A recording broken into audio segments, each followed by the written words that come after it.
everybody. I'm Dr. Padmavathy from Teach Connect. I'm a quality education specialist. I train teachers and mentor principals. It's very important to incorporate values in the lesson plan. Lesson plan is the only tool which a teacher has in order to create those human practices and improve the culture of the student and instill values in him. Through this lesson plan, the teacher has to design it in such a way to share her knowledge to the student. There are 8 particular steps for a teacher to transact and instill the value into the student. The first one, keeping the tool, the lesson plan in view. First of all, in the learning outcome, understand what sort of values must be included or incorporated in the lesson. This is the first thing. That is, whether respect has to be shown, or empathy, or honesty. What is that value which a teacher has to make it for the student? The second point is align this particular value to the curriculum.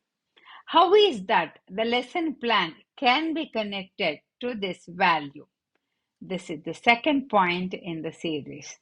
Therefore, if an assignment is given, the teacher can include these values and the certain write-up for the question, trying to re-endorse the values in the student.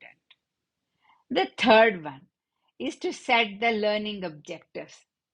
How the learning objectives will make a difference in the life of a student with this value targeted. The fourth thing, engage the students in discussion.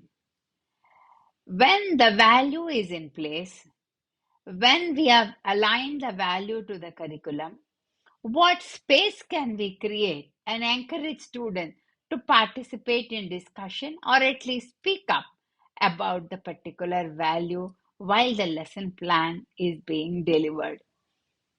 The fifth point is the real life examples.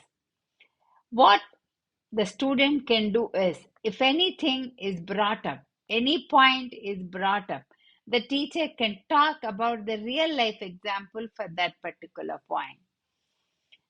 So, when a real life example is being discussed in the classroom, the student can connect with the value.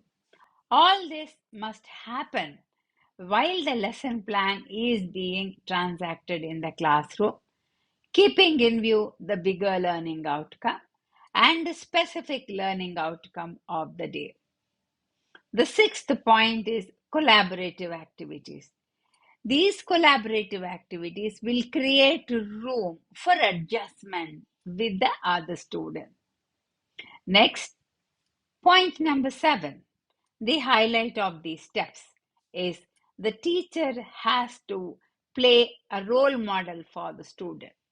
Whatever she speaks, she has to walk the talk.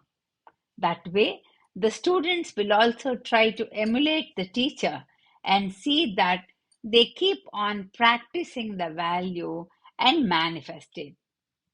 And the 8th one, the reflection. Where did we use these values? What's the scope of using these values? And how the students can repeatedly use a particular value, not only in your classroom, but also in other classroom. How can a student see that these values can be modeled while the teacher is conducting the lesson? These are the 8 steps in order to see that a student learn one value and only one at a time. Thanks for watching my video. I'm Dr. Padmavathy from Teach Connect. I'm a quality education specialist.